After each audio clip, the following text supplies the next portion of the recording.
Hey everyone, it's Ben Hardy here, and in today's video we get to talk about some more issues with General Motors. I know, this is kind of like a series now at this point.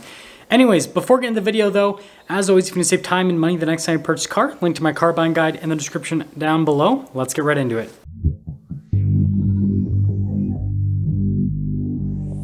So before I dive into this topic, I want to mention that I'm not a hater of General Motors. I actually really like the company and I love the products that they produce. If I wasn't a fan of General Motors, then I wouldn't review so many of their cars on the main channel, because that obviously is me promoting their product indirectly, right? So I actually really like the company, and I feel like they're going to be able to fix these problems long term, and this is something we're going to be able to put in the past. But we do have some problems currently, and so we're going to talk about that in today's video. But I had to put that disclaimer there because I obviously have made quite a few videos about General Motors over the last couple of days, and some people might feel like I don't like the company, but that is not true at all. Anyways, General Motors is getting rid of more options from their vehicles as if they haven't already gotten rid of a bunch of options. So if you guys have watched my reviews over the last little bit, you've probably noticed that when I review General Motors products, there's always something missing from the window sticker, whether it's heated seats or maybe a power adjustable steering wheel, or maybe, you know, a vehicle is supposed to have a sunroof and it doesn't have a sunroof, or maybe it's supposed to have features within the infotainment system and it doesn't have them, like, I don't know, something like navigation, and so on and so forth. There's just so many different little options that are missing from the vehicles at this point. And there's two different routes that General Motors has gone about this. So there's one route where they just basically credit you the option and say, hey, we couldn't put this on the vehicle and it is what it is. Or there's the other option where they say, hey, we couldn't give you the option, but we will give you a retrofit credit where you'll be able to add this option to your vehicle at a later date. And typically what I've seen is if they're fully just taking away an option and there's no retrofit, then the credit is pretty decently sized. But then if they're just taking away an option, there's going to be a retrofit later, then the credit that they give is not nearly as big because, you know, obviously they're going to be putting it on in the vehicle at a later date, and so they got to pay for it somehow, right? And so a lot of you already know about this. But guess what? The options that they're taking away now, as of the next ordering allocation period, are cruise control and super cruise. Now, I believe that you're still going to be able to get standard cruise control with General Motors vehicles. It's just the adaptive cruise control that you won't be able to get anymore. And then the super cruise was only released in a couple of vehicles. A lot of people commented that they ordered, you know, for example, a GMC Sierra Denali Ultimate. They were lucky enough to actually get an allocation, and it has all the features it's supposed to have, like the Super Cruise system. But aside from those very few select people that actually got a Denali Ultimate order in before they did the cutoff with pretty much everything, there's not pretty much any products out there that have Super Cruise at this point. And if you guys are wondering, the reason they're cutting it is they've had a ton of issues with the system, and not just the Super Cruise system, but with their adaptive cruise control system. If you guys remember, a couple of videos ago, I showed you a GMC Sierra AT4X that had adaptive cruise control that just didn't work, right? It just literally gave me a warning that said it doesn't work. And so it might be a software fix, it might be something else, but it has adaptive cruise control, it doesn't work. And this has been happening to a lot of people. And so obviously there's something that they need to figure out. And so this is, well, another option that you just can't get on a General Motors vehicle. And so if we kind of bring everything together in terms of options that you can't get at this point, it's pretty crazy. So you could order, hypothetically, I'm not saying this is reality, but this could potentially be reality. You could order a fully loaded vehicle from General Motors, like, I don't know, a GMC Sierra Denali, and it won't have adaptive cruise control. It might not have, well, we can say for sure it won't have adaptive cruise control because, again, they've said that publicly they're not going to have that. It won't have adaptive cruise control. It might not have heated or cooled seats.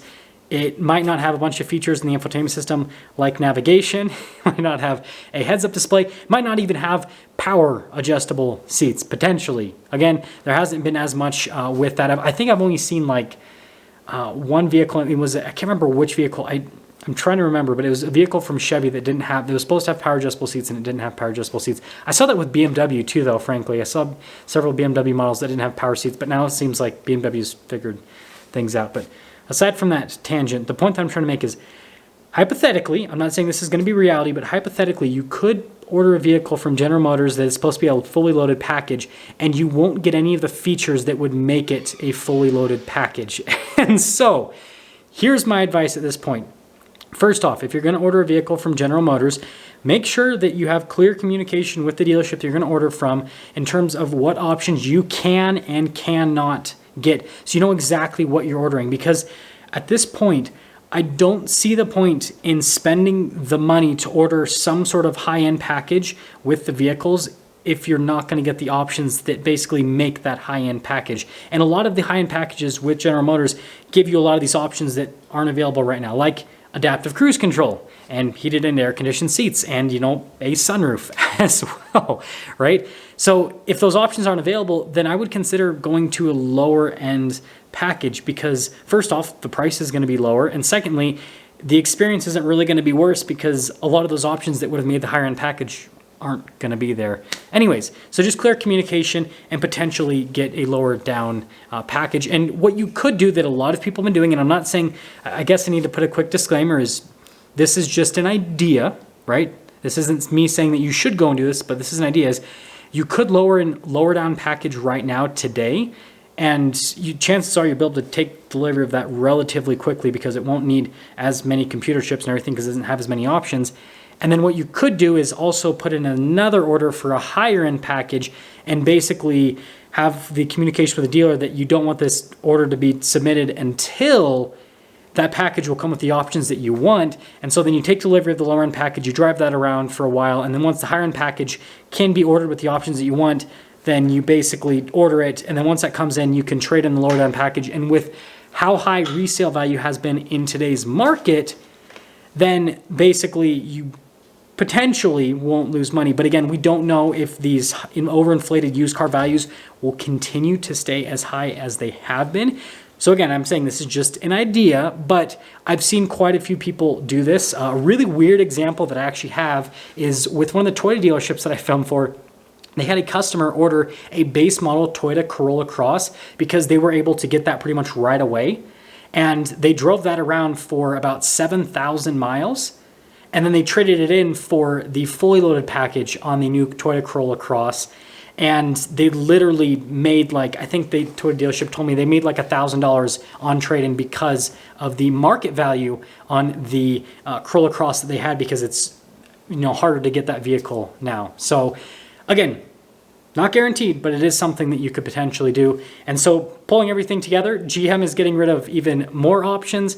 And so what I'd recommend you to do as a buyer is figure out exactly what options you will and will not get with a vehicle if you're going to order it from General Motors. And especially if you're going to be ordering a higher end package, I would consider ordering a lower down package so that you can save yourself money on the price, because a lot of the options that make these higher end packages, the higher end packages, are potentially not going to be available over the short term. And so I don't think it's worth spending the money. And you know, you could potentially do the double order thing where you order a lower down package, get that right away, and then order a higher end package down the road once you can actually get the options that make that higher end package the higher end package. Hopefully that makes sense.